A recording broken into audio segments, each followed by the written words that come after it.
Semua, selamat bergabung di channel YouTube saya. Kali ini saya akan membahas mengenai bidang penerjemahan atau menjadi seorang penerjemah.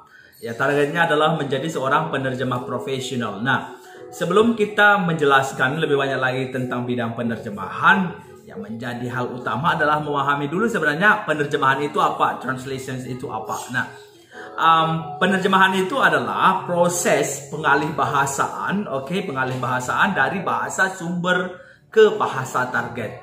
Jadi konsepnya misalnya ketika kita ingin menerjemahkan dari bahasa Indonesia ke bahasa Inggris, maka bahasa sumbernya adalah bahasa Indonesia, sementara bahasa Inggris adalah bahasa target.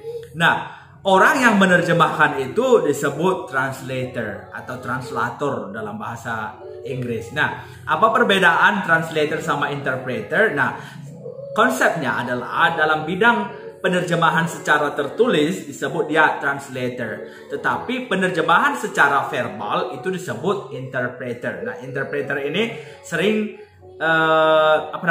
mengadakan kegiatan itu, misalnya pas ada seminar, ada yang berbicara lalu penerjemahan, ada juga kunjungan pemerintahan dan lain-lain. Sementara menjadi seorang penerjemah atau translator itu ya mereka itu melihat teks. Nah, apa sih keunggulan menjadi seorang penerjemah? Nah, tentu sekali semua bidang atau profesi memiliki prospek yang baik selama memang itu masih diminati atau juga banyak konsumennya atau kliennya. Nah, menurut pengalaman saya, bidang penerjemahan ini di samping menambah ilmu kita, skills kita terutama tentang bahasa, di satu sisi memang tidak bisa dipungkiri bahwasanya kita mendapatkan fee atau juga honor dari terjemahan tersebut. Nah, sejak tahun 2014 saya mulai menggeluti bidang terjemahan. Dulu masih dibanderol sekitar 20.000 per halaman. Dan hingga saat ini setelah 6 tahun, nah, harga atau rate yang kita tentukan itu sudah di angka 125.000 per halaman dengan kriteria marginnya 4333, 1,5 spasi, font 12 Times New Roman. Nah, tetapi ketika teks yang akan kita terjemahkan itu lebih dari 10 halaman, bisa sekali kita mungkin sekali kita memberikan diskon, sekitar 100.000. Nah, sampai saat ini saya sudah menerjemahkan ratusan jurnal.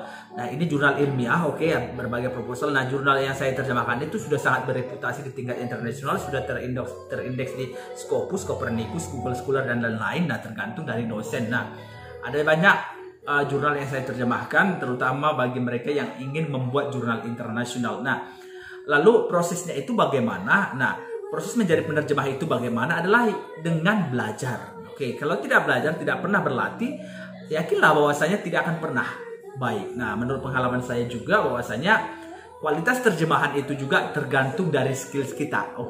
Jika kita malas membaca, jika kita tidak ingin tahu, maka hasil dari terjemahan juga kurang. Nah, dalam bidang ilmu atau disiplin ilmu manapun, yang membedakan itu pasti di terminologinya atau terminologi. Jadi, jika kita ingin menguasai disiplin ilmu, kuasai terminologinya. Karena bagaimana?